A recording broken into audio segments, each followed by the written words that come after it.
Friday, August 1st, and welcome back to Damon Bruce Plus. Welcome back to John Lund. We are also Lund Unleash streaming today, a little co-stream. Great to see you, brother, and how appropriate that today you stop on by. We have a lot to talk about, a very interesting week of headlines and deadlines and the Giants admitting who they are, problems down in Santa Clara creeping up for the very first time. But we start with the news that we just learned within the hour that former colleague of mine, former station mate of mine, a competitor. We were on the same station. We competed against each other because Greg Papa told those who were running 95.7 the game one day, we should probably hire Damon away from KMB. Greg played a big role in me crossing the street when I was on the radio. And John Lund, he played a massive role in your career as well. The two of you were broadcast partners for years together on both stations. And Greg Papa has been diagnosed with cancer. He is stepping away from his midday radio show. And to let everyone know exactly how serious this is, he's also stepping away from his play-by-play duties for the time being with the San Francisco 49ers. So this is something that is serious. I think the two of us, John, have through back channels have known something is up with Greg. I heard even last week it could be the C word. I hope not. Today we learn that it is cancer, and we're sending all the good vibes we can to Greg Papa, his family, Derek, who we both know very well, Lyle. I mean, everyone who is in that guy's world. We're thinking of all of them today as we think about Greg. No doubt. The only thing I can tell you, because I've known a little while that this was going on, but this morning he just said, "Thanks for checking in." Quote, "I will be good." So that's Greg Papa. And if you don't know Papa, he's going to fight like hell. And again, I'm not doing some eulogy because he says to me that he'll be good, but he's just one of the greatest guys around. I mean, my dad got announced to me about 10 minutes before my show when I was on 95.7 the game that he had pancreatic cancer and was going to die within 90 days. And I'm blubbering and I walk into the studio and, there he is to support me. Or, I went through cancer and he was there to support me. And so, I mean, he's just one of the greatest guys around, one of the most generous guys around, one of the best guys around, one of the hardest working guys around we know. And he's just always, for me, been a great guy to work with and a lot of fun. And like you said, to be honest with you, when I moved here in 2011 on this very day, the 95.7 started on August 1st, 2011. The only reason I survived at the beginning was because there was a bunch of new guys on that station outside of what the Rise guys were in the morning, and people knew them from Sacramento to a certain extent. But I was fortunate enough to work with Greg Papa. The first few months, they did a thing called the Wheelhouse, which was brilliant. But then after that, they did, Greg and I started working together within a few months, full time together. And because of who Greg was and what Greg was in Bay Area media circles, I survived and just kind of rode his wake for a while and then got my own thing. But our show survived because people knew who Greg Papa was. And bottom line, they didn't know who the hell I was. And so, I'm forever grateful for that. And through the years, we've become great friends and covered 10 or 12 Super Bowls together and countless other times. And he's as fun as he sounds, he is, and you know that. And so, yeah, it's a somber day. We knew it was coming. It just got announced. And I would just say this, how much Greg loves football. And so for him to step away, but he's going to fight it like hell. And like I said, he texted me this morning and said, "I will be good." So that's good news. I reached out to him right away. I got back, flexing bicep heart emojis. And I hope Greg is going to be the kind of guy who can beat this. I'll tell you, and I mean this with all the love that it might not sound like it's behind it. If being a stubborn SOB helps you beat a disease, Greg's going to lick this thing by Wednesday next week because he is such a good stubborn SOB. And again, he means an awful lot to the Bay in terms of sportscasting. He has done it all out here. Play-by-play for the 49ers and forever with the Raiders. All the studio shows you can think of, doing play-by-play for all the teams that you can think of. Greg has, there's no one who works in Bay Area sports over the last 20 years that hasn't been touched or had some relationship in some way, shape, or form by Greg Papa, around Greg Papa and the shows that he's doing, the work that he's doing. And the guy's a legend. And again, we're not talking about him in past tense in any way. He will also hopefully be buoyed by this. Things that kill you in other places don't kill you here in the Bay Area. We have the most robust, unbelievable medical community probably in the United States. And I'm sure Greg is going to get nothing but state-of-the-art care here. And we're all pulling for him 100%. Again, love to not just Greg, but all the papas. And hopefully he gets better really soon. Again, perfect day to have you on, John. It really is. Thank you for joining me. Let's go ahead and talk about the other things that I wanted to bring you on this week. And it was it started as kind of a little bit of a sleepy week. And depending on what the Giants did to jump into, any sort of deadline activity, what would happen? Well, let's start with the fact that this is the first week we saw a few cracks down in Santa Clara in terms of the way they're building this team and roster construction. Number one, Jauan Jennings has a calf issue. This is an issue. This is a reoccurring issue. This is an issue that comes up without contact, without injury. It's a lingering problem, and it's setting the wrong tone for the upcoming season. It feels like it appears out of nowhere. Again, without contact, without anything going wrong, it just happens. This is concerning to me, as is Kyle Shanahan saying that there is zero timetable for his return. That's not a couple of weeks. We just saw, Jordan James is going to miss about a week with a knee. Kyle said that. Demo is going to miss a few practices with the sore hip. They got return dates. Jennings doesn't. No, and the thing is that as we go down there, and you and I have hung out at practice a number of times already in this camp. We're a couple of weeks into this thing, but just to kind of pull back the curtain a little bit, as we go down there every single day, and they allow us about 2 hours on the field for the first part of the drills. We shoot stuff best we can and try to hype all that up, and we love getting clicks and all that kind of stuff. But the reality of it day to day is kind of mundane. And every time that the crowd that is there, the season ticket holders who get those ducats to watch practice from a far end zone, any kind of thing that they erupt on, we all scramble and write something down, and then we got to fill something in every day. But the reality is that there are two things that matter in training camp: getting good work in, and the most important thing is no injuries. And they haven't been able to do that. And so the two thinnest areas, and they're really thin on defense, but the two thinnest areas that this team has is the ones you just mentioned: wide receiver and defensive back. So wide receiver, just for the sake of conversation, not to be pessimistic, because sometimes calf equals Achilles. Durant, calf equals Achilles. McCaffrey, calf equals Achilles. So you're hoping, that it's not that. But if he's not ready for week number one, and Ricky Pearsall, who's getting the work in said workouts, but in the 11 on 11s, he's doing about 8 snaps out of about 40, then he's just easing his way back. And right. Cowing's got a hamstring at receiver, and DeMarcus Robinson's going to be out the first 2 games because of a DUI, and he's had a great camp. So you see where I'm going here. And all of a sudden in week 1 at Seattle, which, by the way, you're not Alabama playing, Southern U in week 1. You're at Seattle, a division game. Your wide receivers, these veterans, it might be Russell Gage and Isaiah Hodgins, and you might have to pick somebody up. I mean, they are painfully thin already with Ayuk out and the type of things that are going on.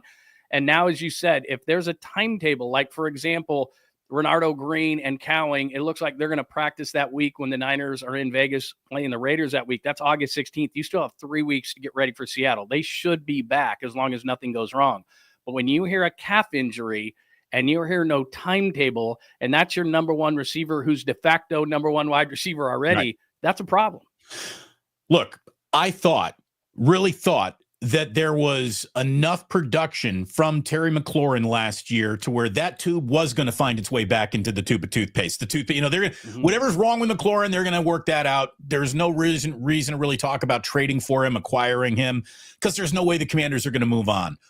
Well, not exactly. Terry McLaurin is very much apparently on the block for the Washington Commanders. As John and I were just talking, there's a wide receiver issue. Let me just say, a wide receiver availability depth, that just got carved out a little bit today. Did you see the news that Amari Cooper is going to go ahead and officially retire, calling it a career? Which means Keenan Allen, who I've been talking about for a month, is far and away the most ready to play day one NFL free agent at the position of wide receiver, I think, out there. I would have signed Keenan Allen a month ago. I would sign him again today. I would have signed him yesterday. It's going to be even harder to sign him tomorrow. Again, Amari Cooper is going to bring even more people to Keenan Allen. I don't know if I want to trade for a might not be a pure number one Terry McLaurin. He's one of the best number twos you can find, I think, but he's about to be 30. You're going to have to trade for him. So an asset going out just to acquire him, and then you're going to have to restructure that contract. He's going to want big money.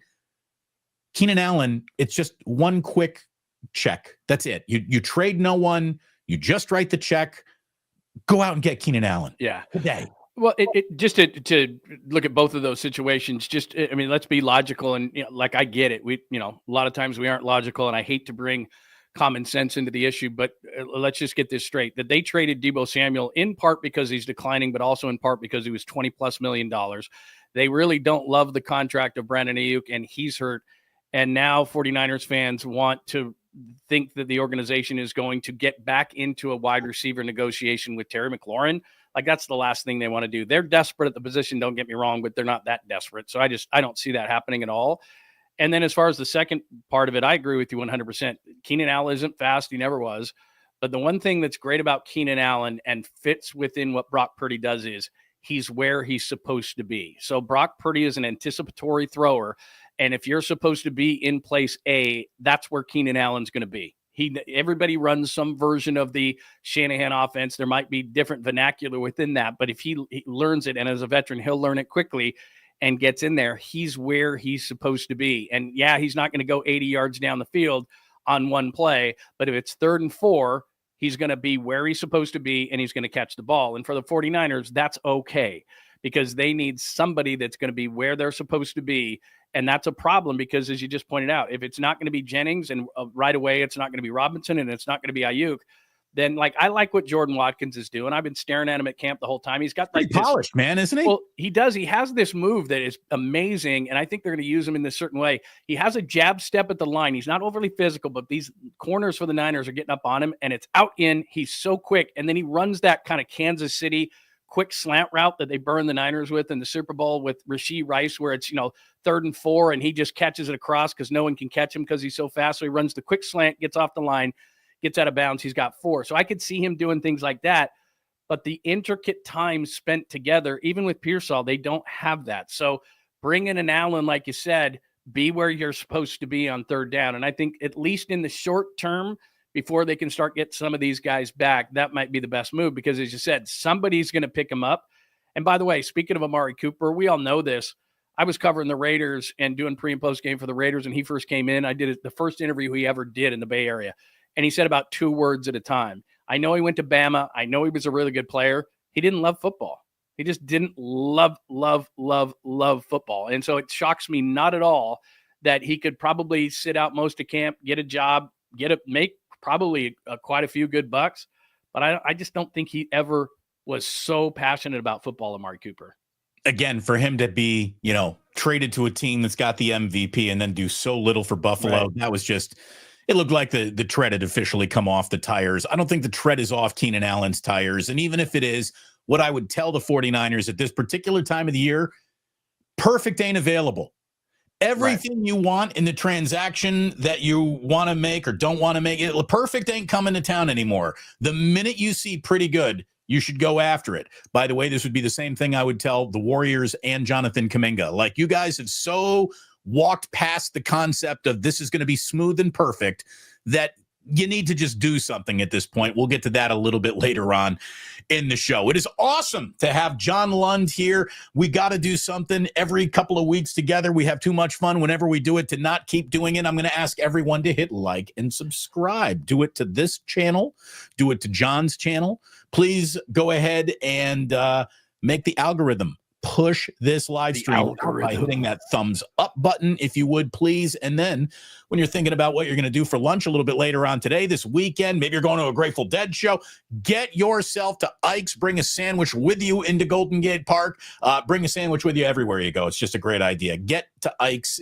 Get yourself to sign up for that Love Rewards program. Start earning your way to free sandwiches. Check out Ike's Catering for your backyard party, your office, your whatever occasion. Ike's has got the perfect box of sandwiches to be delivered to you. And you can also get them all delivered to the Dubliner and West Portal, one of the best bars in all San Francisco. Check it out. Muni picks you up, drops you off right out front. You don't have to worry about parking. You don't have to worry about Ubering. You can just hop on the, what is that? The M, the K, the L, the Muni. It takes you right by, drops you right off. Go say hi to Kenny and John. Tell them that the Plus sent you the Dubliner.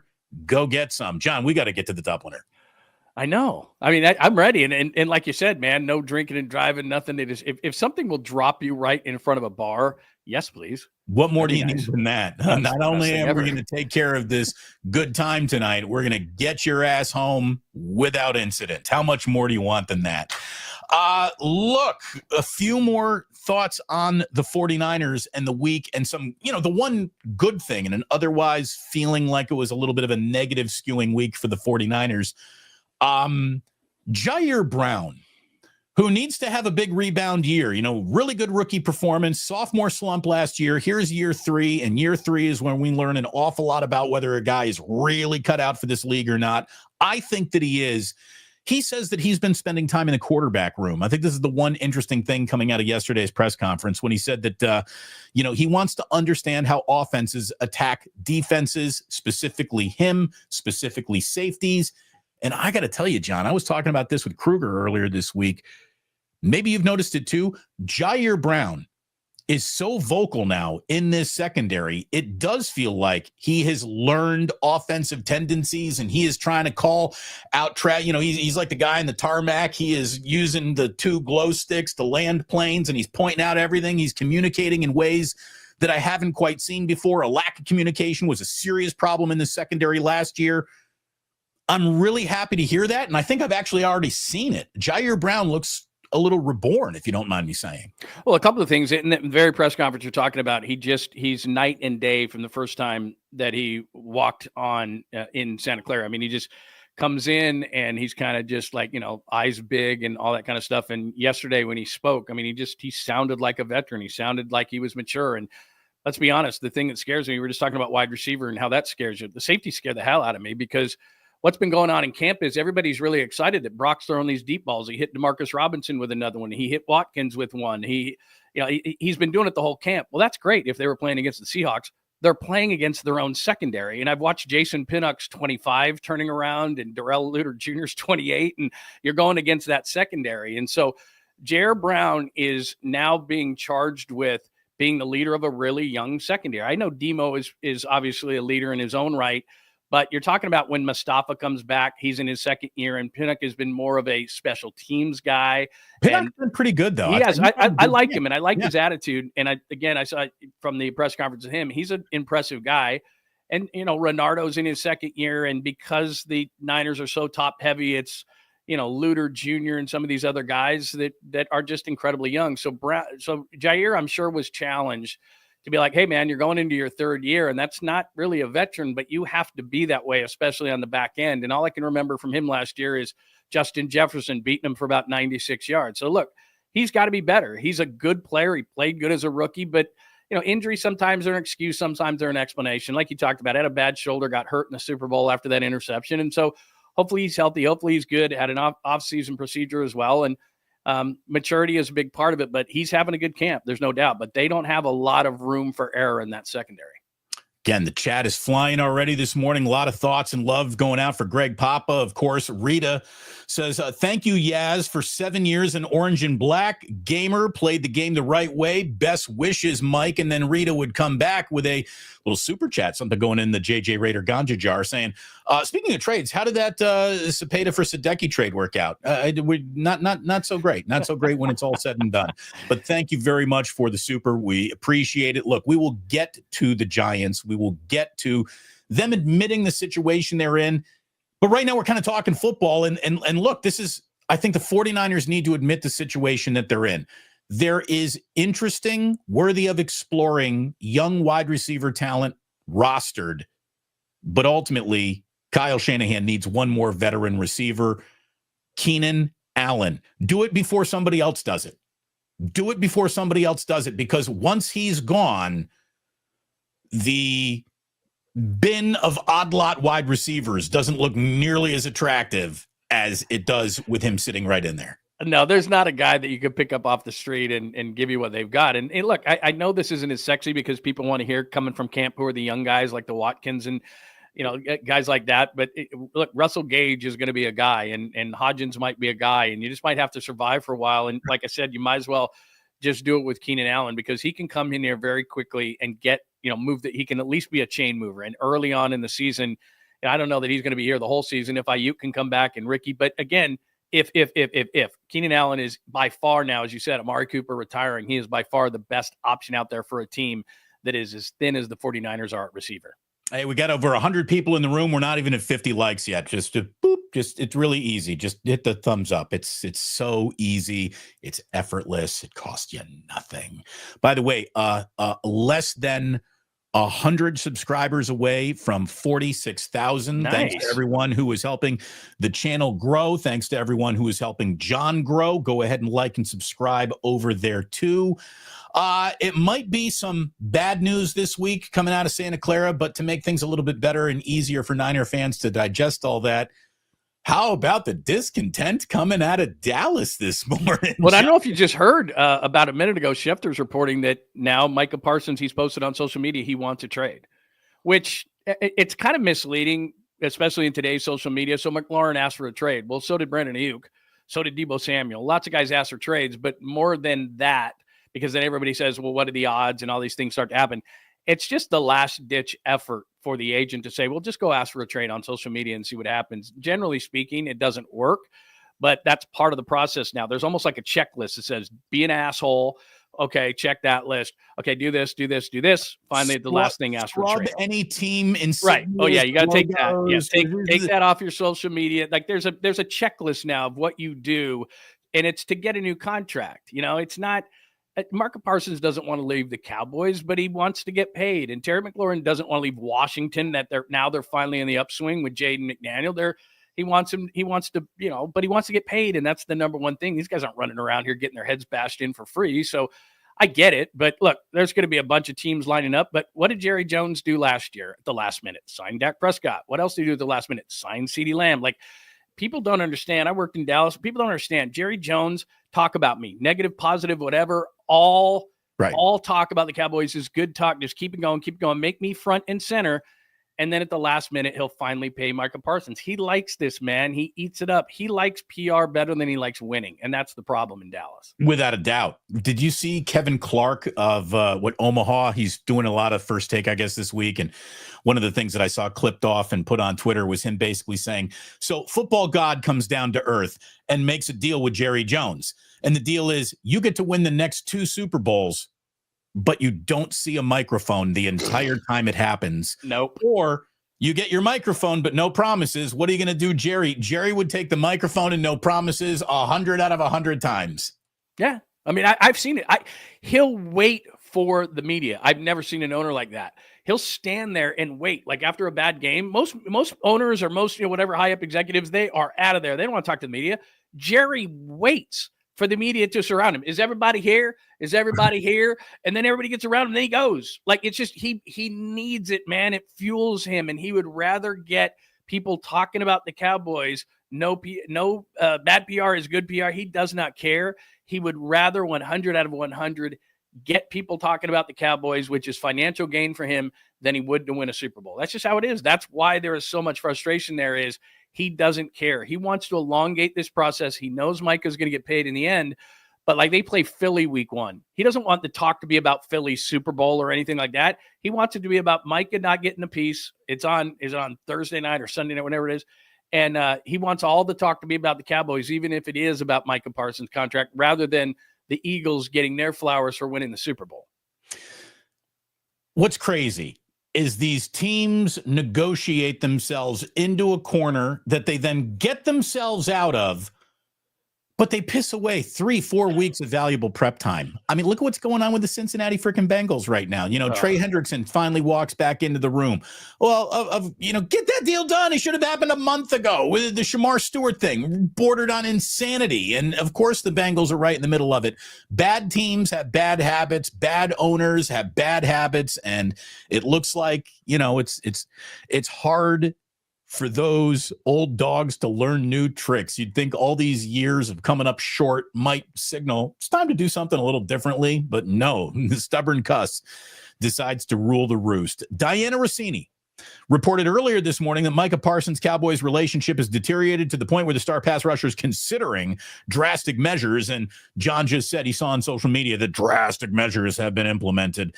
He's asking for trades. They're 2 weeks into camp. They're not even negotiating. Any doubt in your mind that Micah Parsons will be standing in the middle of the Dallas Cowboys defense week 1? No, he's going to be there. And like I said, Jerry loves it. And everybody just stands around Jerry and is like, why do you like this? And he just laughs. I mean, there's a reason why they're in Oxnard, California. They could be down in San Antonio where they used to have camp. And I've been down to it and it's boring. And you're in this dumb dome and nobody comes and sees you. He goes to Southern California because, and they have big sponsors. Like, we go to Niners camp and they herd us around like cattle. They've got more fans down in Oxnard than you could shake a stick at. There are advertisements everywhere. There are 10 times more cameras than there are. He wants it to be a circus and a spectacle. And if everything's right, that's boring for him. Yeah. Things are going smoothly. Oh, no, let's do something. Exactly. Doesn't someone have a contract problem we can drum up or something? Isn't there a quarterback controversy? Isn't there something they could say about Dak? I mean, he tunes into all the ESPN talking head shows, and if they're not talking about Dak, he calls them. Hey, you got to be talking about Dak. I mean, they love it. They like, hey, talk about Dak. Put that in your rotation. Talk about Parsons. Put that in your rotation. Like how I'm not giving anybody a contract or whatever. I don't know what it is, man. He just loves it, and he cannot get fueled enough on it. It's weird. How much of the Hall of Fame game did you watch last night? I tuned away pretty much when Lance exited. I did too. And I wouldn't say I was, watching it like a hawk. But man, Lance developed a little bit of touch. Jim Harbaugh knows how to put his quarterbacks in successful situations that they can find some success in. And, look, somebody was arguing with me on Twitter. I just said, hey, Trey Lance is having a nice little night here. And, a bad night tonight might have meant his career is over. A good night tonight means he'll have a tomorrow. And someone's like, well, he won't even beat out Taylor Heineke for the, Herbert backup job. And I said, you're probably right about that. But he's got a tomorrow now. Yeah, look, I like the kid, and I feel really bad for him. And the irony is, and this, is that early in his camp with the Niners, his first camp, there was buzz. There was like the dude's, got an arm. The guy can move in the pocket. He might be able to beat out Jimmy. I mean, the first, like where we are in camp right now for the Niners, back when he was a rookie, there was that buzz. And then they went down to Chargers camp for the joint practices, and they were playing him that week. And when he didn't know what the defense was going to do and everything, that's why you can't really rely on camp numbers and anything. He kind of knew what the Niners defense would do. And remember, he wasn't ones on ones. He was like second, third team, and he was going against second and third teamers. But when he went down to Chargers joint practices, it was ones that he was going up against, and he didn't have a clue. He started sailing the ball. His confidence wavered, and it never came back. So the irony is now here he is with the Chargers. And like you said, look, I know that looked like a simple throw to Will Dissly, the first touchdown, that little lofted ball. He didn't used to be able to do that. Kind of like Kaepernick. Had a driver. He had no loft wedges, right. He had no short game. Kind of like Kaepernick. They just, it looks like an easy throw, and it should be, but it wasn't for him. And then the second touchdown, it looks like an easy slant pattern on the second guy coming across, and he was open, and it was only a one-look read. But you know what? He threw the ball. It was on time. He threw a couple touchdowns, and he was jumping up and down because he hasn't had success in a long time, and life is about confidence. And so, look, like you said, man, Justin Herbert plays through broken ribs, man. I don't think he doesn't miss games. He's gigantic and all that kind of stuff. And he may not be the second quarterback, but you know what? Like you said, Harbaugh puts his quarterbacks in a place to succeed. He had Kaepernick. He knows how to build those kind of offenses. And I'm not saying, again, there's not going to be a Trey Lance package. He's not a first-round pick. They don't owe him anything. But if he could somehow get some confidence and be a competent backup quarterback in this league, I'd be happy for the kid because he's not a bad kid. He is a good kid. But it goes back to that whole thing. Once you're given that opportunity and you fail, how the hell are you supposed to develop at that position in the league when he came in at 20, played 7-on-7 in high school, was the best athlete on the field at North Dakota State, and never had to rely on actually playing the position right? How do you learn how to play it? Right. We see what you could be theoretically. Now we need to see you physically go play the game. Well, here's the problem. There's no opportunity for you to play. Not anywhere. There's no room at the inn for you. And the guy was put, how about this? He didn't do great in his situation. He was put in a bad situation. The situation around him changed like dramatically thanks to the arrival of Brock Purdy. And the 49ers made a bold decision, put him in another situation. I remember everyone saying, oh, well, now he's in Dallas. He'll really have a chance to thrive. What are you, out of your mind? Dak Prescott and Cooper Rush, who are two more established quarterbacks than anything the 49ers had currently at the time. And again, had he gone 4 for 12 with an interception last night, we might never have said the name Trey Lance again. DB, dude, I think you're so right. I mean, I really do. On national TV, and it just as ugly as it could possibly look, which it looked like last year when he started that one lone game at the end of the year against Dallas. You probably saw this, but Brady, I saw this again because somebody retweeted it.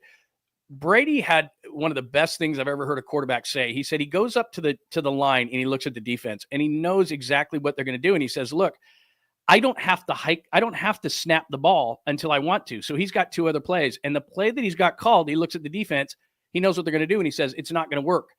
He goes to second play, sees, okay, that's going to work or it's not. He keeps himself out of bad plays because he doesn't decipher the defense when the ball is snapped in 2.2 seconds. He already knows what they're going to do, and he gets them out of plays that don't work. Trey Lance never had that experience. He looked over to the sideline at North Dakota State. They called a play, and they told him, if it's not open, you run because you're the best athlete on the field. He gets to the Niners in an intricate offense and can't figure it out, and then never has an opportunity after that. You have to be able to understand the game at that level, and the greatest quarterbacks do because they don't start deciphering when the ball snapped. They do it before. And Trey Lance didn't have 3 plays in his head, and he's going, okay, that's not going to work. I know what the defense is going to do. Brady understood that, knew it, was smart enough. That's his superpower. And Trey Lance, how is he going to develop that? There's not a Europe league. He's not going to Canada. Like the NFL, specifically at that position, needs to figure out a way because what is it? It's less than 50% of first-round quarterbacks make it. Oh, easily. And the whole thing with Lance being with Shanahan too is Raw and Shanahan are not really ever going to work well or mix well together. Shanahan wants some, like you said, intellectual quarterbacking pedigree at the line of scrimmage, helping decisions, where I feel like Jim Harbaugh is the perfect coach for Trey Lance. Jim Harbaugh can reduce everything. And I don't mean this as an insult. It will sound insulting. I don't mean this as an insult. Harbaugh will just take all of the decision-making right out of it. He's going to give you 2 reads with Greg Roman, and then your third read is throw the fucking ball away. That's it. There is no third read. Throw it away, live to fight another down. He's going to oversimplify anything, and Shanahan never wants to simplify anything. He wants to. Isn't that the funniest part? Is everybody says, "Oh, Kyle Shanahan just makes it so easy on the quarterback." Oh yeah, he does. No, no, he doesn't. Look at it this way: I've never been down to Santa Clara and watched any quarterback walk off the field and say, "What an easy day." Exactly. No, look, it's not easy, but yeah, it was cool. I mean, I know a lot of people are he splits things with a lot of 49ers fans because in one sense they're pissed off because he cost him so much and kind of Brock kind of saved him, but still he didn't because you still gave up 2 first-round picks that you didn't get, which is why you have kind of a lack of depth right now in this team. So he's still hurting this team. But as far as a kid, it's not his fault completely. And I hope that somehow he can be a competent backup quarterback in this league. And last night was a decent start. So lots of football in the books this week. Namely, the Hall of Fame game is the beginning of something that should excite everyone. John, we have at least one football game between now and every single week between here and early February. Our first week without football will be the bye week in between the title game and the Super Bowl. And there might even be a bowl game that week. Who the hell knows? Exactly. So we have an awful lot of football coming, which means we are about to reach maximum.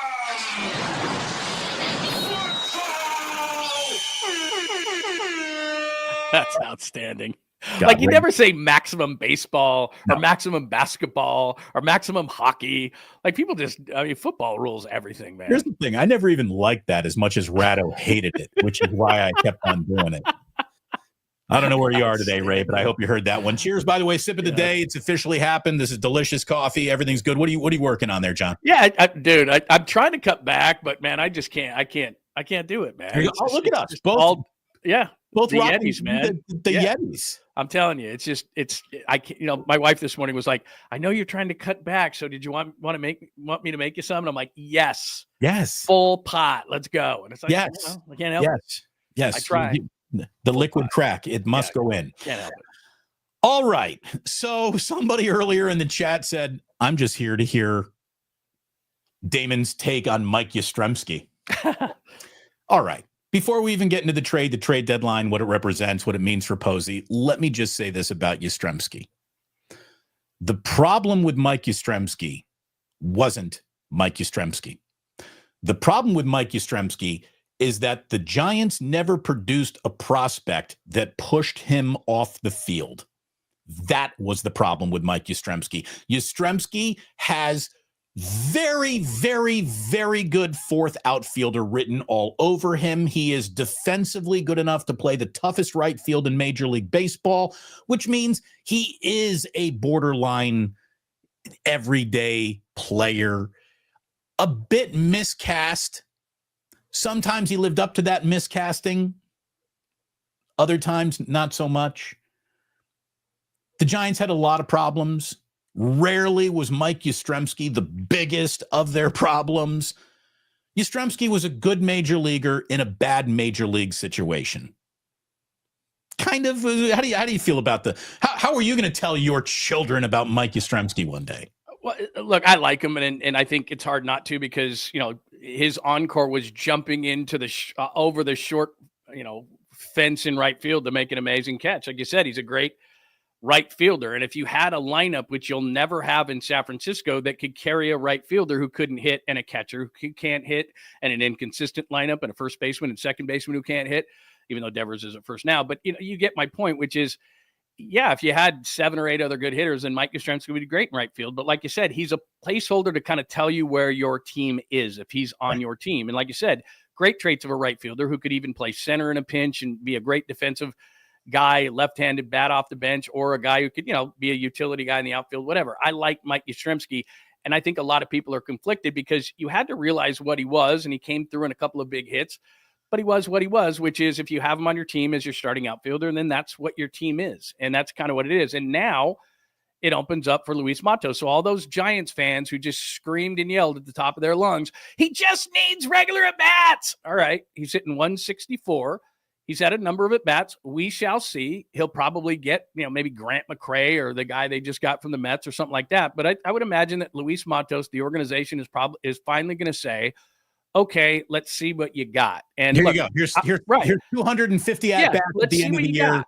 And I'm not a Matos guy because I look at his body type and he just looks thin, and he's listed at about 5'10", 205. And I can't see how he can get bigger. He's got warning track power. He doesn't have that one big trait. He's got a nice quick bat. He's not overly fast. He's kind of like Ramos in the outfield. He's kind of hit and miss in the outfield. It's going to be tough to put him in right. Okay, let's see. I don't think it's going to be great. It's not that people are going to be clamoring for Mike Yastrzemski again, but I don't think Luis Matos is the answer. But I'm okay at this point of the season of saying, let's move Yaz out, and then let's see what we have in Matos. Okay, check that box. We tried. Moving on. Otis Bird III says, hopefully Matos takes advantage of this opportunity. Well, that's the freaking problem over and over again with the San Francisco Giants when handed the opportunity. Prospect is now major leaguer. Rarely, if ever, does the person like over deliver or, Carson Wisenhunt's major league debut is just, it's a typical Giants major league debut. A few moments, and when you add it all together, you're looking at somebody that I'm supposed to be really excited about, and, fourth starter, maybe. This is your top prospect. Just once, I want somebody to come up and just throw flames and look like a fucking Paul Skeens. Just once, not since Lincecum. And I even think he got teed up in his major league debut by the Phillies. Matt Cain, I don't even remember his major league debut, but you knew right away, all right, there's something here. Get that guy some run support. He's going to win you big league games. Madison Bumgarner, that was pretty special right away. Not a single position player. It's like, that guy, you got to go back to Brandon Crawford or Buster Posey himself. Sorry, Brandon Belt, you don't even make the list. Let me just say this about the deadline and the Giants. among the defining features of this great franchise is the inability to admit the situation that they've been in. This goes back to Farhan. This goes back to Bobby Evans. This goes back to the waning days of the Brian Sabian era. It has been a long time problem that pulling the fire alarm sometimes is the best way to get out of a burning situation, and the Giants felt like they never pulled a fire alarm. And I know that there's a lot of complaining about the return for Duvall and Yaz, and Duvall maybe could have gotten a little bit more. He did get 4 players, though, 4 prospects. It's pretty good.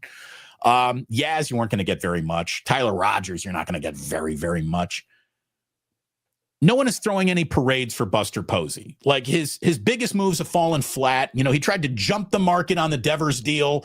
That didn't work out at all in terms of wins and losses, and Devers forgetting how to hit a Major League Baseball and becoming an automatic strikeout. Rafael Devers is the fastest 0-2 in a Giants uniform since frickin' Joey Bart was here. Well, that's not good. But turn over the back of his baseball card. There's a player there. I don't mind that trade still. The 0-6 homestand was a blinking neon light to become a seller. Other GMs in the past would have ignored that blinking neon light. Buster Posey didn't ignore it. I'll give him that much. I'm not here to speak of who these prospects are or what the return was, but at least he admitted the situation they were in, John. That to me is progress. Yeah, look, I'm not angry with it. And you hit it right on the head where they are. And really, to take it kind of even a step further, they are so barren in their minor league system that first base, okay, Devers has given it a shot, but first base all season long has been a major problem. There was no one to solve it. Second base has been a major problem. There's been no one to solve it, even though Schmidt's trying. Short and third, they're fine. I'm not messing with, Bailey behind the plate. But every time they tried bringing someone up, albeit a pitcher or a hitter, it never worked out. So they have a major gap at the top of their prospects that are ready for baseball. Maybe there's some who study this stuff at AA or single A or whatever, and they've got some guys that are going to help, but not this year and probably not next year. And so what they needed to do was fortify the upper minor leagues. And with those 2 trades with the Yankees, they have one guy that from the Yankees that is in AAA now that we'll probably see this year. All 3 of those, 2 of those 3 guys for the Mets could be in a Giants uniform this year as well. So they fortified the upper minors. I don't know how good these guys are. But what I would have done, too, if I were Buster Posey is, and this is where it drives me bananas what the Giants don't do at the deadline, pitching will sign here. I love Robbie Ray, but he's got 1 more year left, and you're still not going to be ready next year. The National League is a bitch. All 6 National League wildcard spots are done, especially given what the Padres did. They're going to regret that trade long-term, but short-term, they're the 6th wildcard team. The Cubs and the Brewers are in. The Mets and the Phillies are in. The Dodgers are in. The Padres are in. You're not even close, and you may not be close next year because the National League is a mother. So you're looking at this whole thing, and you make these minor trades of relief pitchers, and so Bob Melvin can say, well, we're still trying. No, you're not. So here's Robbie Ray with 1 year left, and the only time you have major leverage over someone is at the trade deadline where they're basically like a drunk throwing around money at a bar. You can rob teams blind. And so Robbie Ray's sitting and you're like, we can't trade him. Oh, really? Because in the offseason, no one will sign with the Giants as a pitcher? They're calling you. Hitters hang up on you when you call. Pitchers call you and say, can I pitch in San Francisco? So when Zach Gallen's available and all these, there's 6 or 8 free agent pitchers next year that all you got to do is pay them. And you're a major market team. Robbie Ray is replaceable. He's a top 20 pitcher in this league. He's not the best pitcher in this league. He's a top 20, nice, solid pitcher. You have to realize when you got the best out of somebody, and he's a Tommy John case. Right. I like him. I mean, this is the thing. He'll never have more value remaining in his career. And you're not going anywhere. So he's 34, and he's a number 2 starter. Keep going. Keep trading. You could have robbed a team blind, gotten more for your farm system, which is barren at this particular point. How do I know? Because no one helped from it this year. And the same thing with Verlander. I don't care what you could have gotten for Verlander. He's leaving anyway. You can't tell me that a team, say the Astros, who we had so much success with, couldn't use a 5-starter, a guy who's been there in the playoffs, that you don't have in the rotation in the playoffs. But let's say that your starter sucks and he comes out of the bullpen in the 2nd or the 3rd inning in the playoffs and could give you a few innings. He could do that. Right. Could you find a better 5th starter than Justin Verlander for a postseason game? Right. So just give me a flyer arm. I don't care if he's 17. I'm getting nothing for him now, and there's no point on him being on my team. So I need a flyer arm that's 17 or 18 for Verlander. That's fine. And then I'm fielding calls for Robbie Ray. Because the only guys that I looked at the deadline, I'm not trading Devers. Adames has come alive, and I'm not trading Chapman. I'm not trading Webb.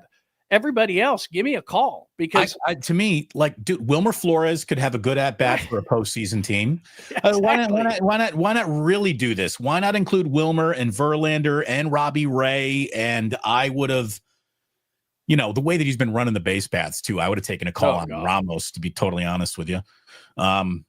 I wish that they had really admitted the situation. Right, because look, it's every year. It's, hey, you're giving us a glimmer of hope, and then the second half you just bomb it. This has been going on 5, 6, 7 years. 2021 now is standing, but you're Buster Posey. You're smarter than this.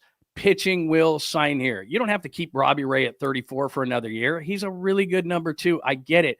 But you have so much leverage at the deadline that you could have robbed somebody. I'm not saying you're going to get the Mason Miller deal from the Padres who were drunk, but you're going to get a good deal for Robbie Ray. He would have been the best pitcher a starter that would have moved at the deadline, and you could have got some pretty good prospects for him. And then in the offseason, there's enough guys that you could have traded for, you could have signed, because pitchers want to pitch in this ballpark.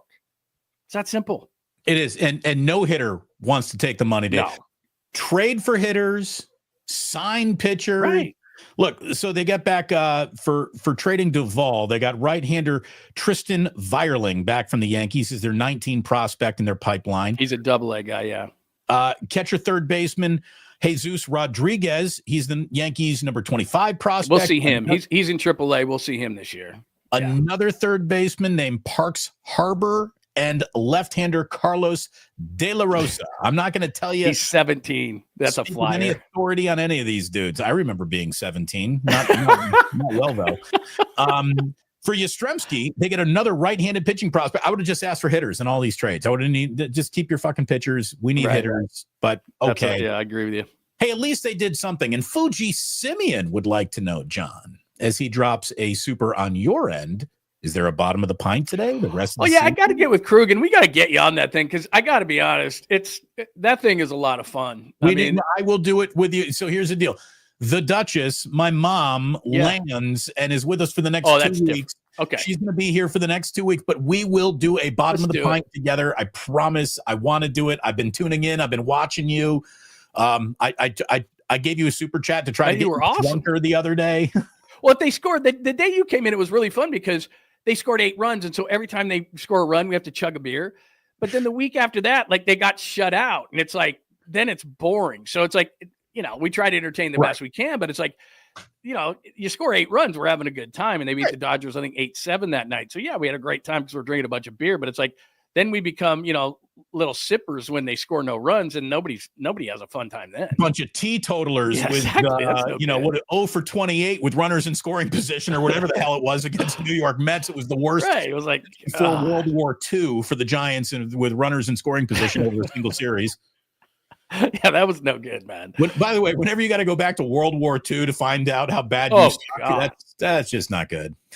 Yeah, what was the thing? Somebody posted this. I can't remember who it was. Like, the last time they had an 0-6 homestand, one of the teams was the Boston Bean Eaters that beat them. It's like, my God, like 1896 or something. It was like, oh my God, like, that's been a while. Your team's bad at that point.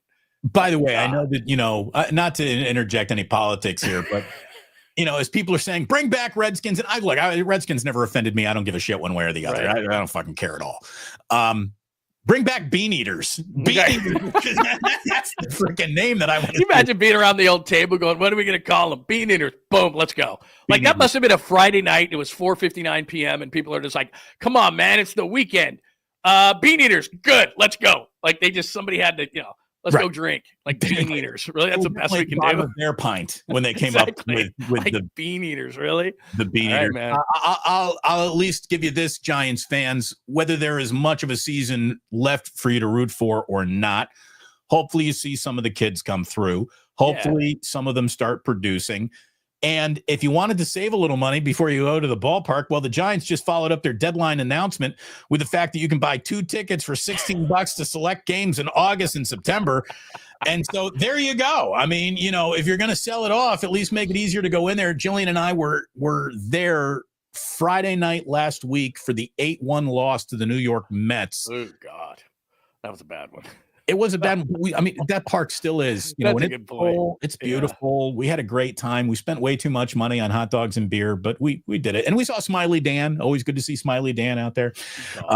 So it was good times. We got to Fuji again saying having to change it up to the bottom of the pint chug. Cheers for every inning or every runner left on base. God. Every runner left on base would be hammered because every week it's like, what are they, or every game they go like 2 for 13, unless they get 2 hits like they did against the Pirates the other day. But I mean, it's like they go like 2 for 13. It's like, so that means 11 chugs. And when I'm talking about a chug, I'm talking about a full beer, like we don't just like, right. We're just like, you hammer. Tonight's show is brought to you by the Betty Ford Clinic. Exactly. Yeah. That's, when you were in college, when you were making bad choices, did you ever try the Century Club? No. The Century Club was you take a shot glass. Yeah. And you just fill it with beer. Uh-huh. And every minute for 100 minutes, you do a shot of beer. See, that doesn't sound like anything, but man. It sounds like an awful lot, right? It sounds like, it's a shot of beer, right. 100 shots of beer with it. Sure. Go ahead, do a Century Club. Tell them you will not be driving to your next appointment after you hit the Century Club. That's good.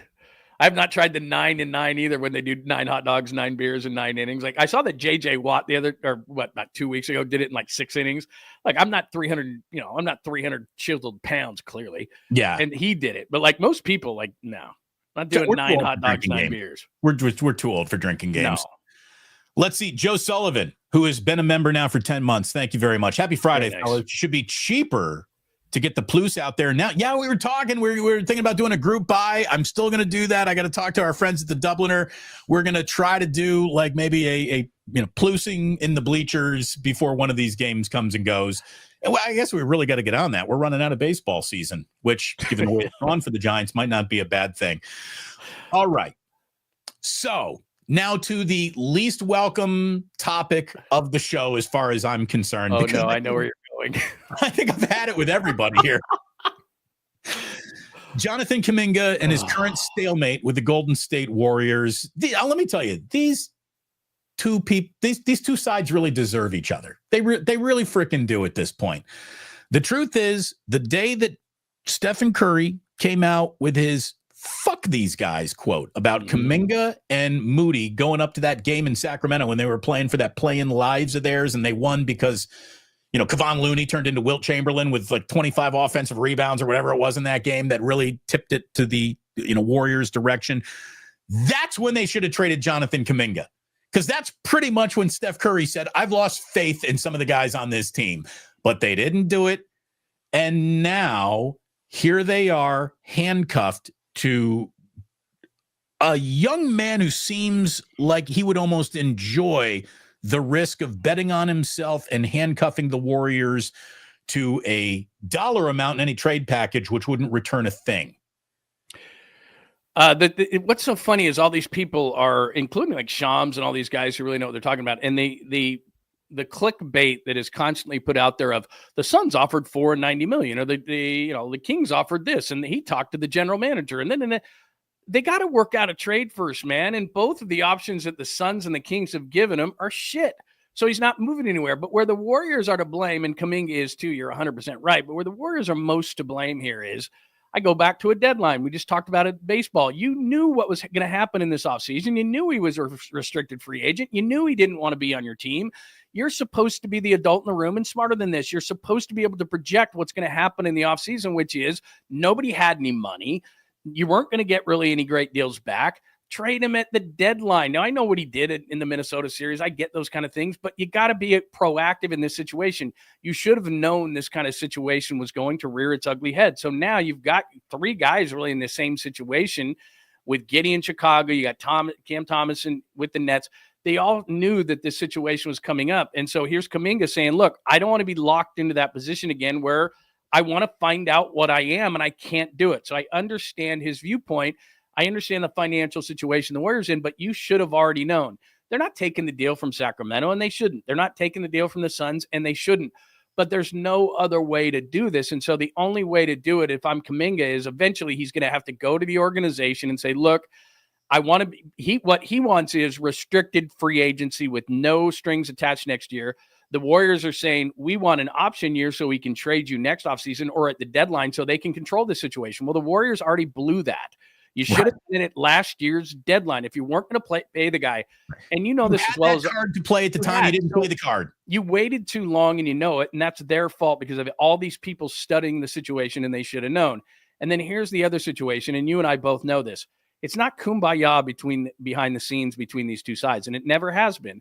Kuminga at times has not worked. He's been arrogant. There's all these different things. Steve Kerr's not the biggest fan. There's other people within the organization. There's a little bit of a freeze between the two sides, and this has nothing to do with what happened this offseason. I mean, it's pretty obvious that neither Steph Curry nor Draymond Green is a particularly huge and the front office is not always a fan, isn't it? This has been going on a while. And so Jacob's the guy. So make the move, and you should have done it before because you could have seen this thing coming. And now they're in a standoff. And the biggest problem, and this is where Kuminga's like, whatever, what do I have to lose here? It's holding up everything the Warriors can do. Now, I know that they have this pie in the sky thing about Giannis, but the East is so bad that Giannis is looking at his team going, well, hell, we got as good of a shot as anybody. I mean, it's Atlanta, New York, there's a few teams, but the East is wide open. So Giannis is going, why the hell would I go to the West and compete with what Oklahoma City's doing and Houston's doing and San Antonio's getting better? All the good teams are not all, but a lot of the good teams are in the West. He could stay in the East and potentially win something in Milwaukee. He's not coming here. So now they're sitting here going, we're getting excited about 39-year-old Al Horford and DeAnthony Melton. Sorry. I mean, it's just the offseason has been a total bust. And while I blame Kuminga to a point, this is on the Warriors. Totally. They're the ones who are in charge of how things could have played out. They ceded that decision back to the player who is sort of in double birds, fuck everybody mode. And you got to know that when that's about to happen. Did you see the latest from Amick today? Sam Amick says that the Kings have offered a 3-year, $63 million. By the way, Kings, that's the fact that the Kings are stepping up with $63 million is all you really need to know. But anyways, the Kings offered a 3-year, $63 million deal for Kuminga and proposal that would send Malik Monk and their 2030 first-round pick, lottery protected, to the Warriors. They would then have to shed Moses Moody or Buddy Hield, and they're not coming off of Buddy, so that would be Moses Moody, to stay under the first apron. Like we were talking about with the 49ers. John, perfect is not coming by to save the situation. You better take pretty good when you see it. That is the best offer from the Kings that I've seen. If you think you can wait out Vivek and get him to, blink one more time, good luck with that. I would get that deal done. Honestly, that price point, Malik Monk, goodbye Moody, to be done with it, I'd do it. Well, here's the other thing too. There is no 2 timelines, anything like that. You have 2 years, and it's going to be pretty tough in this 2 years to make things work because the West is now so top heavy, and these teams are so young, and Oklahoma City's just starting their run. So, and Houston did what they did in the offseason, et cetera, et cetera. So look, you got a 2-year window here. Monk is going to help you more than Kuminga anyway because you're going to play him. You've already said Kuminga doesn't fit, and nothing's changed. Jimmy Butler's here, Draymond's here, Steph is here. That hasn't changed. So he would work. The Warriors would obviously do that deal if it was unprotected. I think what you have to do here is you have to find some kind of a middle ground. It doesn't have to be whether it's unprotected or not. Protect it to a certain point. If it's a top 5 pick, okay, protect it. But, make it top 8 protected or whatever the case may be. Just find the middle ground. And like you said, at some point, when you pass that point of no return, you have to make some sort of a move because it's not going to get better. And you just pointed this out. Look, Kuminga's going to stay down in Miami and work out and screw the Warriors as long as he can because he knows he's not here long term. May not be today, may not be tomorrow, but he's not going to be here past next year's deadline, and he knows it. So why not screw the Warriors as hard as you can before you leave? And by the way, I appreciate a young man betting on himself. There's never a time in my career where I didn't bet on myself. It's what you do when you think you got legitimate talent and you're a starter. That's what you do. God forbid something happen to him. God forbid he land funny. God forbid. That's what his agent is thinking, right? That's a good point. How about this? Do you think that Steve Kerr might just be like, you know what? He's on the roster, but fuck this guy. I'm going to bury him 13 minutes a night and try to get paid off 13 minutes a night, no matter what you do. I don't know. I don't think Kerr's like evil like that. But I do think Kerr holds basketball grudges a little bit, and I don't think that there would be, a kumbaya Kuminga moment if he's back in the team photo this year. So get it done. Just get it done now. The situation is funny because you allowed it to become that way, Golden State Warriors. And I don't know if this is on, Kerr or Dunleavy or Lacob. It's probably a little bit of all of them. There's plenty of blame to go around. But, when you wait too long to do something, never be surprised when the clock starts ticking louder and louder and louder and louder. And that's what the Warriors have put themselves in. We don't have to spend much more time on this because I got to go because we got to move on to other things. But the thing is that I think if Bob Myers is here, this doesn't happen because you hit on something exactly right. This is about Joe Lacob, and he likes Jonathan Kuminga. They sit courtside at WNBA games. He, it's his last kind of, okay, I had to trade Wiseman. I had to do this. I had to do that. No, I want to hang on to Jonathan Kuminga as kind of that final piece of the two, timeline movement. And the thing is that you've got to have somebody, and I don't think Mike Dunleavy is there yet, and I don't even think it's his fault, to be able to go up to Joe and say, Joe, we need to do this. And I think Bob was so good at playing both sides of this. He could massage Lacob. He could do it to Draymond. He could play nice. He was so good at the relationship game that I think he could have gotten Joe to understand that they had to move Kuminga sooner rather than later. And I just don't think Mike Dunleavy has gotten enough confidence with Joe Lacob to be able to do something like that. It's officially a headache that is preventing other business from happening. It's preventing roster construction. Again, you can't even sign it fucking Al Horford. Like, that's the situation you've created for yourselves. I know people are getting excited for him, and I'm like, look, I got nothing against Al Horford, and he's had an amazing career, but he's 39. Yeah, right, yeah. If they're gonna be sixth in the West with him, they're gonna be sixth in the West without him. I mean, they're not moving because of Al Horford. They're not moving the needle because of DeAnthony Melton. They have allowed this situation to allow every other team in the Western Conference and the NBA to move past them. They're the only team to not do anything. And I thought early that the reason was Giannis, but at some point, you got to let that ship sail and do something. And right now, there's just not much to do. Like, I didn't read this story, but like ESPN had the offseason grades for NBA teams. I didn't read it because what could the Warriors' grade be? Like, they didn't do anything. Yeah, how do you get graded? They left the test blank. Skip summer school. You don't get a grade; you get an incomplete. Right. Look, it's a changing media landscape. I think you and I professionally know an awful lot about that, John. The world that we grew up in shifted while we were right in the middle of that world, both doing very well in our professions, and everything changed. And that's just the way it is. And you adapt or you die. Look at it this way.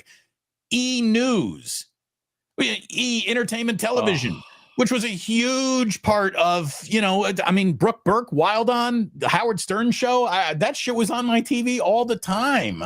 They are going to be shuttering E-News in September. This is the way the world is going. MTV News used to be a thing. Now it's not. E-News soon to not be a thing. Hey, Shannon Sharp was about to be a thing. Maybe not now. Maybe, Club Shay Shay will do it. But look at it this way. He'll never be on the main stage again. He's a side stage Lollapalooza performer now, Shannon Sharp. He'll be, in the subculture, not the main culture. And you can still make an awful lot of money doing that and be, happy. And time heals all wounds. But, that guy had to spend millions of dollars to bang a C-. God, he lost $100 million contract with ESPN, and he had to pay her $50 million. I mean, look, we've all screwed up in life and everything, but $150 million. I mean, I get it. The guy who sold the Apple, before Apple got big, the guy who was, could have gotten billions and didn't. I mean, that's different. But I mean, $100 million contract you had just signed and you just paid her off $50 million. I mean, my God, man. Now, here's the thing. This is not going to win me any favor with our lovely ladies in the audience, but if she's Helen of Troy, maybe I'd understand, right? If literally you have an all-time, you will give up a portion of your life and your finances and your success for 5 minutes with Helen of Troy. Right. Okay, memories are fun. And, I get it. But oh my God, this is, you don't spend $50 million on a Honda Civic. Right. I mean, that's got to be quite quite the thing for $150 million. I don't know that I've ever heard of a price tag that high. I mean, that's that's got to be pretty good. That's it better have been. Not just pretty good, really better, good. It better have been. Oh, dude. No. Jacob goes, who are we talking about? Joy Taylor? Oh, come on now. Oh, come on. Very nice. We'll be nice there. Anyway, look, changing media landscape all around us. Two of my favorite shows, John. Two of the things that I still watch on linear television that are based in sports. I don't watch ESPN like I used to, or Fox Sports like I used to. There's not a lot I consume outside of Inside the NBA and Red Zone. What I really liked about both of those is that they weren't ESPN products. I think ESPN has gone out of their way to ruin their own programming with a lot of production decisions that they make and casting the same two people to be authorities on everything. I don't give a shit about what punters have to say about anything. I'm sorry. And Stephen A. Smith is now a parody of Stephen A. Smith walking in real time. So I'm not, it used to do a little something more than it does for me right now. Apparently everybody else is buying tickets to the show. I'm not one of them. ESPN is going to absorb Red Zone and many other NFL Network properties. Is that official now? It is. Andrew Marchant had it today. The deal becomes official next week. And the two shows that I liked because they weren't ESPN, Inside the NBA and Red Zone, are about to be ESPN properties. All I can tell you is don't mess with the TNT crew. And, if you're going to mess with Scott Hansen, it better be because you're bringing Andrew Siciliano back. Right.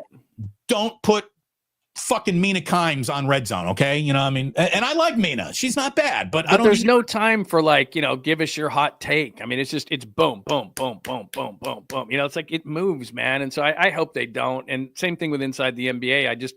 You worked with ESPN. I worked with them for 10 years. They just can't help themselves. They just can't. And they got to put their fingers in it, and they get a new president or a new this or new that. And he's got to put his stamp on things. And what's the biggest show? And I know that people are saying, or at least Charles is saying, that Inside the NBA, that they've got, full control over the whole thing, editorial control. We'll see, because ESPN doesn't give that away lightly. Now, they have pretty much with Pat McAfee, but we'll see. Well, that's not going to last long. Hey, can we get Mark Spears on this show? And I really like Mark Spears. But guess what Mark Spears isn't on?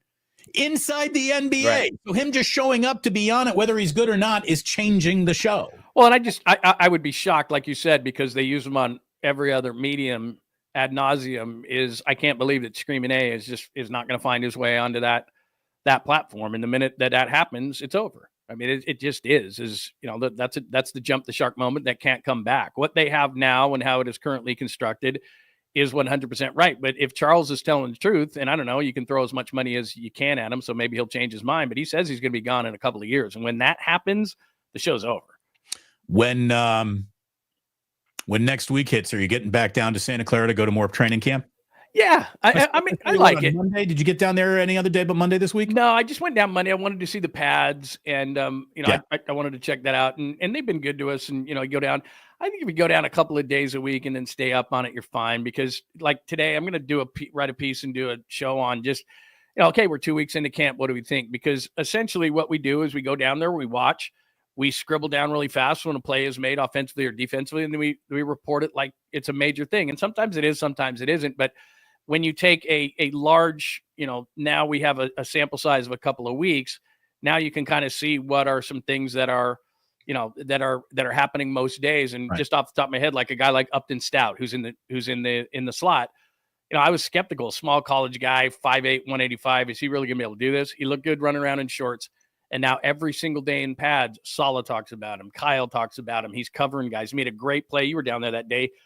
Pearsall in an out pattern, jumps over his back and cleanly knocks this ball away. He's always around the ball. Like, I start to see that. One day a guy flashes, okay. But when a guy does it day after day after day, and he's constantly being talked about day after day after day, now you got something, versus having to run to your, people and say, hey, this one guy had one day. Okay, well, as God, he said it ad nauseum. Clay Kubiak, stack those days. You got to stack the days. You got to stack the days. Do you see Matt Mayoko? His promise to everyone is to not use the phrase stacking days. I saw that tweet come out of the Cobra the other day. Hey, we have stacked several good shows this week. It's been an awful lot of fun. I'm so glad that John could be here on this Friday to go over what has been a very busy week of headlines and deadlines coming out around sports in the Bay Area, baseball. He's one of the last guys who still enjoys talking baseball, so I really wanted him on today's show. We've had some great shows with Kruger. We've had some great shows with Sam Patesh, and it's been a really fun week. We end every show, though, with a little Today in History. John, are you ready? I love it. Let's go. Here we go. Not a big day for birthdays, but there is one big one associated with the Bay Area. Happy 36th birthday to Madison Bumgarner. Wow. Bumgarner turns 36 today. Jason Momoa, Aquaman, and big Black Sabbath fan. Jason Momoa was sitting in the mosh pit at those Black Sabbath concerts. He was not in some VIP section. He was in the Let's Fuck It Up section. And I respect that. He turns 46 years old today. So happy birthday to Mad Bum and happy birthday to Aquaman. And all I can tell you is that Madison Bumgarner is probably staring at his own birthday after brushing it back and just giving it the stink eye as it goes on down to first. He was such a red ass. I loved him. I can't believe he's just 36, man. I mean, it's like, it happens, and he was up when he was 19. So I know he burned out fast, but my God, Mad Bum 36. Wow. Today, speaking of happy birthdays, happy birthday to the state of Colorado. Today in 1876, Colorado became our 38th state. And the only thing I can tell you about Colorado, it's groovy. I've never been to Colorado and not been happy to be there. I love downtown Denver, Lodo. Rockies games are great. I've been to the mountains. Winter Park, Colorado is a great place to spend a summer. I did a week in Winter Park, Colorado. That was freaking awesome. Thumbs up to Colorado. They smoke weed. They got the legal weed. They were the first ones. Yeah, and they had I remember Andrew Kramer did this piece. A lot less fighting in the parking lots because they put a dispensary, the first dispensary in the United States, right across from Broncos Stadium or whatever they call it now. And they documented like 25% less fighting at Bronco games because of that. But like you said, Colorado's a vastly underrated state, good sports town. They love their teams there. Boulder is awesome. Durango, I've skied there. It's a great city. Or Denver's a great city. And Colorado's a great state, vastly underrated. Yeah, but the shout out McBride, still the official brother all these years later of the Damon Bruce Show. Indeed, he's in Denver. Let's see, what else did we have happen today? One of the single most hold this situations in sports history started taking place today in 1936 when the Summer Olympics opened in Berlin. Wow. This was Adolf Hitler. This was the Nazi Party. This was the greatness of the Aryan race. And this was Jesse Owens serving up one of the all-time sports Bozaks ever. Just fuck all you ain't that special, Whitey. Jesse Owens put it on not just a country. He put it on the Nazi Party. He put it on World War II. Jesse Owens had one of the all-time, let me whip this out and show you what I got moments in sports history. We don't talk enough about it. That's one of the all-time fuck you guys performances in sports history. Jesse Owens at the Berlin Olympics. God, you nailed it. It was funny. As you were saying that, I was thinking the exact thing. I mean, time goes on and we all just get, so fixated on right now. And so we do all these lists that are, all of a sudden it's like, what, did sports start in, 1992 or something? But we forget because the time goes by. That might be the greatest single performance of all time, and it's on the biggest stage you can, the Olympics, and so we often forget about it. But my God, you're right. Under the pressure that was going on at that time, for him to perform like that, unbelievable. I'm guessing the accommodations weren't even good for Jesse. He didn't, I'm thinking you're right. Didn't affect him at all. Speaking of, by the way, some World War II Nazi shit, today in 1944, Anne Frank made her last entry in her diary. Wow. So, have you ever been to Amsterdam? You know what? I have been to Amsterdam once, and it was with the Raiders. It was with Cliff Branch and George Atkinson, and I'm sworn to secrecy outside of that. Okay, I'm guessing you did not go to the Anne Frank house. We did not. That's the thing. Amsterdam is such a fun city, and you're so kind of fucked up when you're walking around Amsterdam. Yeah. The last thing I ever wanted to do was go to the Anne Frank house when I was in Amsterdam. I did not make it there. I walked past it. And I said, wow, this is a very historically significant location, but I don't want to go in there right now. I'm eating a space cake. Exactly. 3 sheets to the wind. I knew it was there. It was like, hey, that's not exactly where and I'm not just saying I was just those two guys, but it was a group that the Raiders were playing against the Dolphins in England. And we had 2 choices we could make. One was Amsterdam, one was Paris. And the people that are going down below went to Amsterdam, and the people who are going to go up went to Paris and had a really nice day. But believe you me, went way up. Yeah. And the next day was the Raiders and the Dolphins, and none of us who went to Amsterdam were feeling all that good, but it was worth it. Yeah. Happy birthday, by the way, to Six Flags. The first ever Six Flags in 1961 opened today in Arlington, Texas. And by the way, speaking of Texas, something terrible happened today in Texas.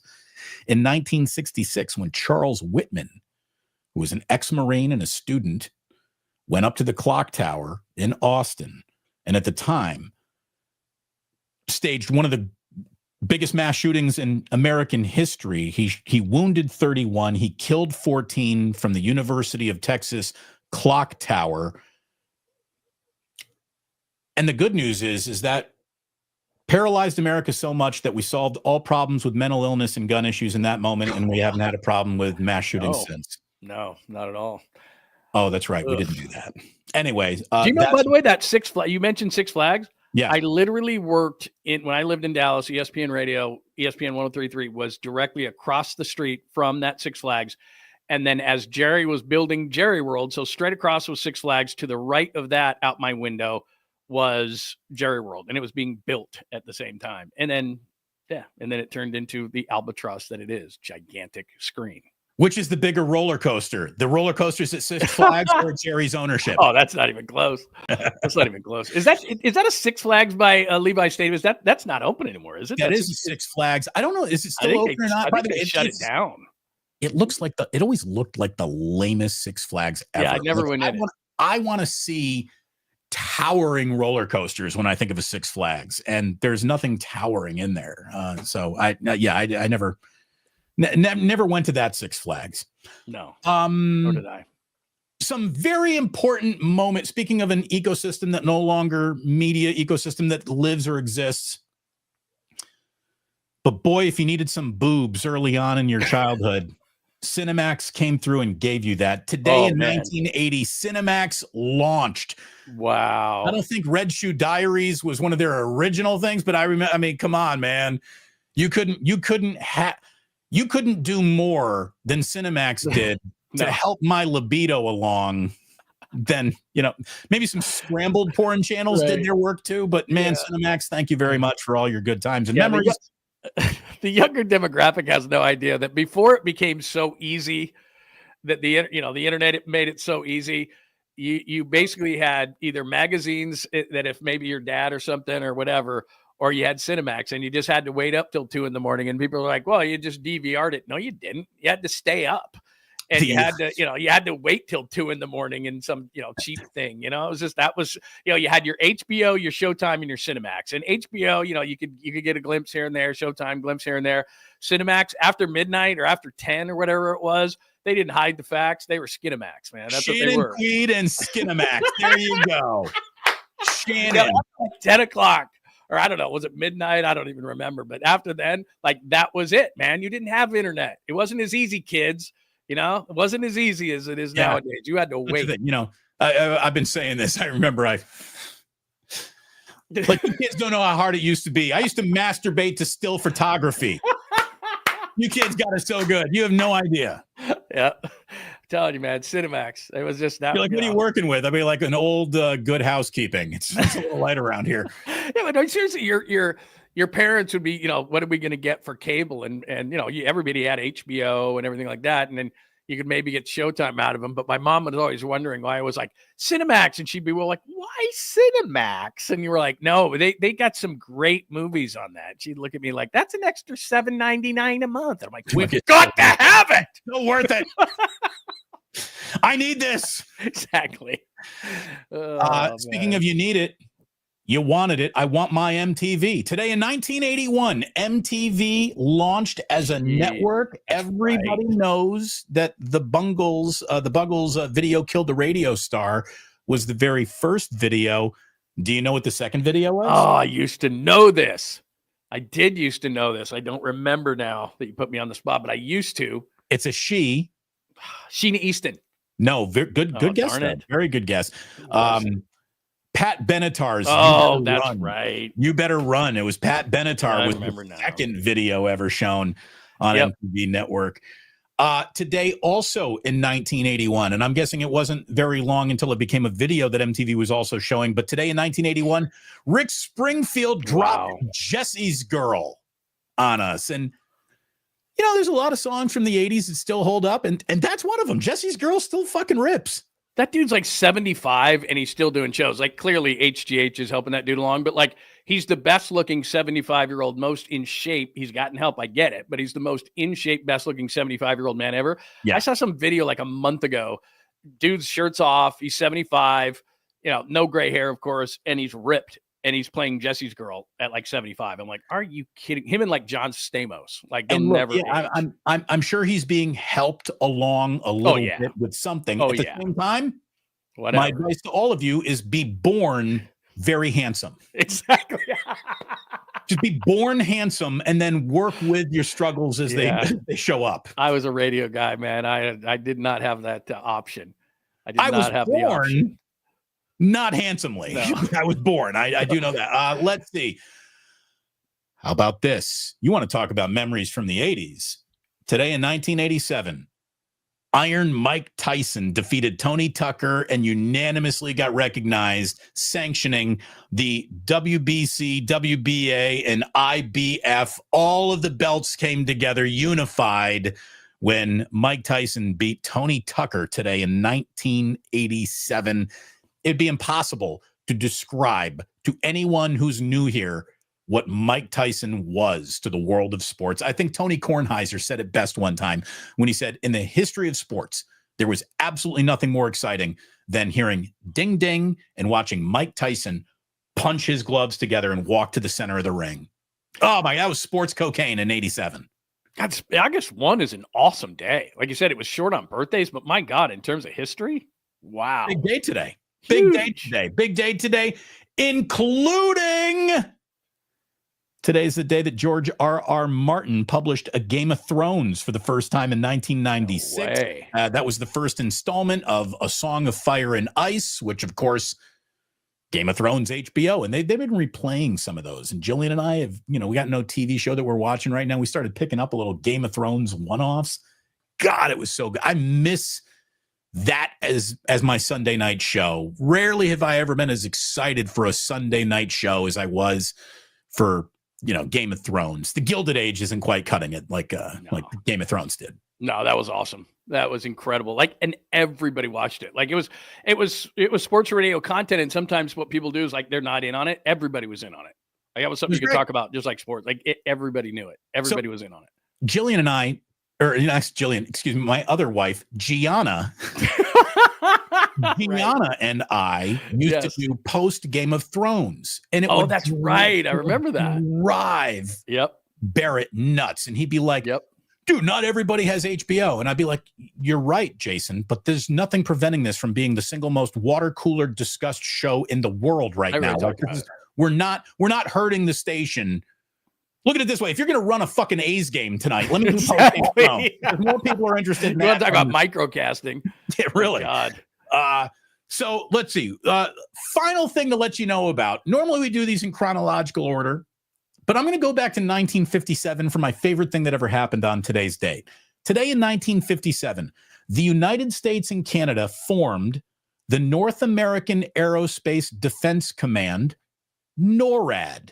NORAD. Everyone knows what NORAD is. It's tracking the beginning of World War III at all times, right? NORAD formed today. Due to a wrong number that was misprinted in a Sears catalog. Look that one up, kiddies. A child called the number and he got NORAD. Some kid is on the phone with a 5-star general in NORAD, and the kid's question was, "Are you tracking Santa Claus right now? Is Santa Claus coming?" That's amazing. Since that moment, NORAD every December 24th tracks Santa sweeping across the country on Christmas Eve. I used to remember watching the Weather Channel NORAD Santa update, and they still do it to this day. And in a world where there's nothing adorable and charming anymore, that still remains something adorable and charming. NORAD being tracked because of one wrong number call from a kid in 57. I love that story. Best for last, man. That's awesome. That is awesome. John, what do you got coming up either this weekend, next week? Like you said, hit notify when you like and subscribe to John's channel, and that way, should a bottom of the pint materialize last minute, you won't miss it. I'm looking forward to joining you and Kruger on one of those. Yeah. What else you got coming up here, Johnny? Well, I'm gonna recap training camp like 2 weeks in this thing, so I'm writing a piece on that, and I'm gonna shoot that out later today. Plus, I had, by the way, I had Mike Pereira on, Nice. and I just released it today, and played it on my show this morning for about 20 minutes, and it was a great conversation about, where he started in replay, his first day on the job. They created that job for him at Fox after he retired. His first day on the job, he was actually just supposed to be in a back room online talking to people on a digital platform. Then the Calvin Johnson play happened against the Bears. Did he catch it? Did he not? He was thrust into the forefront. The NFL ran in because he agreed with the call and said what it was going to be. He never thought he was going to be on TV. It thrust him into it, and the rest is history. And then he got into the whole conversation of, is it too much? Are we going too far? But I think it was a great conversation about replay. But then the last about 5 minutes, we talked about Tom Brady, because Tom Brady asked Mike to be his right-hand man, to travel with the first team, with Kevin Burkhardt, with Aaron, with Tom Rinaldi all year. And he did, from UFL games that he did that never aired, all the way through the Super Bowl. And he had about 5 minutes of just great behind-the-scenes Tom Brady stories, and how in his second preseason game, he brought 385 index cards. Like, he was going to be able to flip through these index cards on the air as football's going on. And he's like, Mike looks at him and says, Tom, you're not going to be able to flip through 385 index cards. Anyway, down to 50 top. Yeah. So it's an awesome conversation. Mike's one of the greatest guys around, and we hit a number of different things, but he's just the greatest. And the Brady stuff's worth watching in and of itself. So that's on my channel right now at John Lund Unleashed. Go check out John Lund Unleashed. Make sure you like and subscribe. I am going to watch that this weekend for sure. Again, we got the Duchess coming into town. We got boys' birthday parties coming up this month of August here. It's going to be a busy month, and you're going to blink twice. And before you know it, it's going to be week 1 versus the Seattle Seahawks up in Seattle. And unfortunately, we're going to kind of end today's show where we began it, with the sad news that Greg Papa, who obviously I know through my radio career and John has worked with throughout his career, Greg announced today that he is battling cancer. We hope that this is a battle that he wins. In the meantime, he's going to be stepping away from his radio duties and his play-by-play duties. And we just wish Greg Papa nothing but the very, very best. You go ahead and kick cancer's ass, Greg Papa. I think he will. I think he is the type of stubborn SOB who wins this fight. Good luck, Greg. We're all thinking of you. Speedy recovery. Best to you and your entire family. Well said. I can't really say anything other than I texted him this morning, and he said, thanks for checking. I will be good. So that's good news. And like you said, man, prayers up for Greg Papa. He's one of my best friends, and he supported me through cancer. I'm going to support him, and I know everybody loves Pop. So, and how you doing, brother? Let me just ask you, how are you doing? Yeah, good, man. I get regular checkups, and I have had my scares with it, and I've actually had 2 bouts with it. But I'm cool, man. I'm cool, and you can beat it as long as you catch it early. And the only thing I'd say to people, and I've done this in videos before, I know it's not fun getting a prostate exam. I know it's not fun doing a lot of these things, and you kind of laugh if you got to do this, that, or the other. Just do it, man, because a lot of people say stuff like, I don't want to know. Yeah, you do. Yeah, because you do. If you catch it in stage 4, like my dad did, you got no chance. So I know we're all kind of getting to that age. Please, please, please. And I'm just saying it. Save your own life. You need to be around for your family. Make sure that you get checked. Whatever it is you're supposed to be doing. They actually make things earlier and earlier. The doctors are always trying to get you in there earlier and earlier. So don't put it off, man. Get those appointments today, and just double check to make sure you're okay. And because they can do a hell of a lot. Like I said, I've beat it twice, but they caught it early. And when they catch it early, you can be okay. Well said, brother. Thank you so very much. This was an awful lot of fun, John. We'll do it again soon. Thanks, brother. It's always great to talk to you. Like and subscribe across both if you will. And please do remember that sports don't build character, they reveal it. And like that, there